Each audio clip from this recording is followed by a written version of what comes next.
Welcome to the first episode of the Newcome School series, where we talk about poignant issues at hand which affect students, teachers and tutors alike in the arena of admissions to Oxford and Cambridge universities for the humanities. This first episode focuses on history admissions to the University of Oxford. Today we're going to be talking about the impact and implications in the removal of the hat and a few other changes which will affect candidates from 2026 entry onwards. So right off the bat, the first point of order is the removal of the hat, the history admissions test, which has been with the university admissions process for at least 2 decades plus, and it has been a significant part in the application's preparation and indeed practice for students and teachers in schools across the world. So what does it mean in the removal of the hat? What does it mean and how does this translate practically? In the practical terms, it means it's one less big benchmark that tutors used to rely on to decide whether a candidate would be given an interview offer. Now, the key tenets of decision-making that tutors rely on are the sacred three, which used to be the written work submission, which is traditionally a A-level coursework submission for most history candidates. Secondly, this personal statement, which is slightly changed in 2026 entry to a tripartite question format. And of course, the hat, the centralised admissions test. Now, what does it mean that it has been removed and how does that impact students?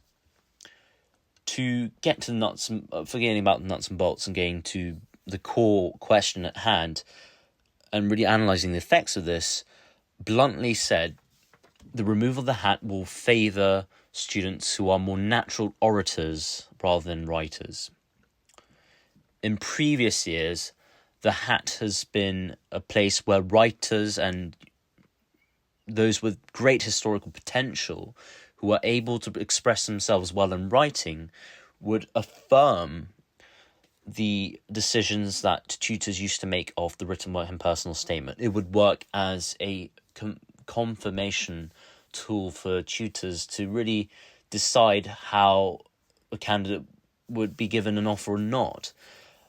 And the remove the hat, a written exercise on an unseen historical extract, really does remove a key assessment component from the landscape for tutors. Now, fear not, although I have said it favours the orator to the writer, it's not to be a detraction at all. The skills of good oratorship and one's ability to express oneself in a fluid and concise manner in what they know is a skill that can be developed and improved upon even in the few months in the run-up to interview days. Secondly, probably the key information that candidates need to hear, the question being, what do I need to focus on then? Well, my advice to you is to really work on your control variables. So the variables within your domain, capitalize on the assets that you can control. So I've already mentioned the key tenets of decision making.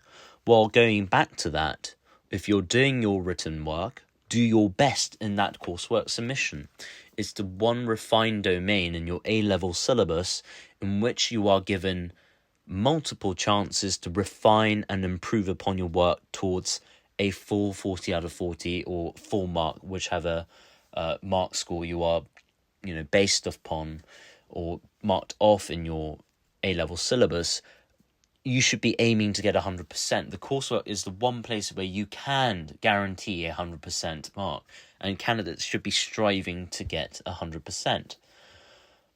I said strive. It's not, it's not a must, but it's something that you should have as a target. Secondly, personal statement. Creating a refined stylistic statement, but also watertight in its content and the ideals it discusses is something that tutors would like to see.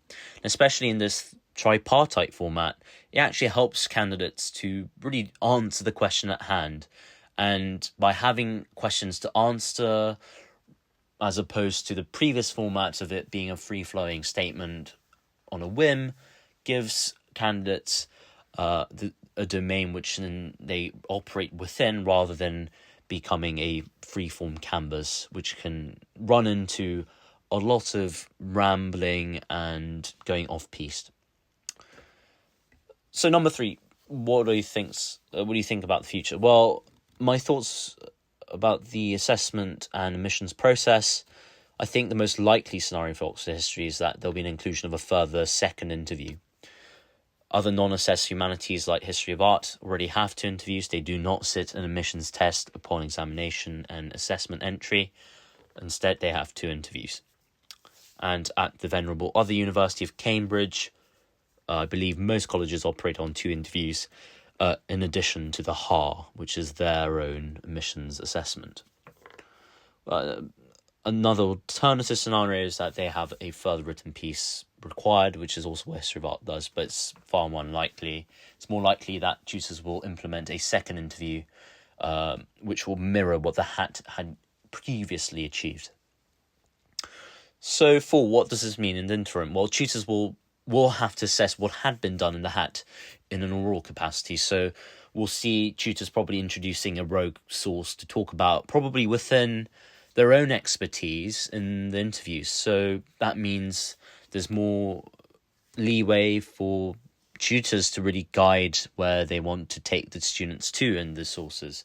They'll probably choose sources that they probably specialise in, which can be a pro and con, because as opposed to the HAT, which had been centrally assessed and centrally decided as to which source would be given, there's bigger space for individuality, individualized outcomes, because, tutors will give XYZ sources to an ABC candidate, and such candidates might be better responders to pictorial sources, and colleges that have tutors who are very much interested in material culture, visual culture, candidates who thrive in the pictorial capacity will do far better than those who might actually prefer doing a more, being assessed on a more traditional source from Hegel, or perhaps Marx or Durkheim, or a more sociological source, or it really can be anything underneath the sun.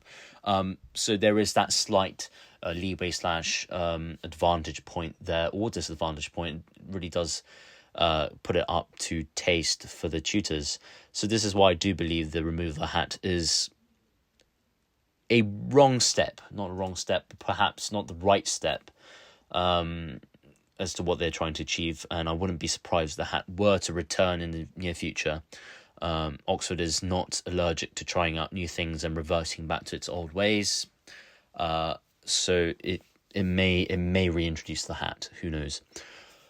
Number 5, how can we help at Newcome? We specialise in one-on-one tutoring, but also group tutoring sessions. We confidently tutor students from any stage where the candidate comes to us, whether they have already submitted their personal statement and just want to focus on interviews, or have that full process of going from, day one, crafting the personal statement, being advised on colleges, being advised on which course, being advised to interview day and till offer day. At Newcome, we are very proud to present for history to Oxford.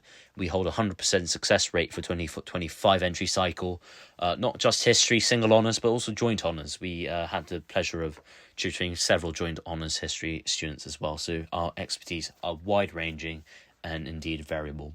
Thank you very much indeed. And if you're very much interested in obtaining tutoring or advisory sessions from Newcome, please do send a message or leave a comment. Thank you very much.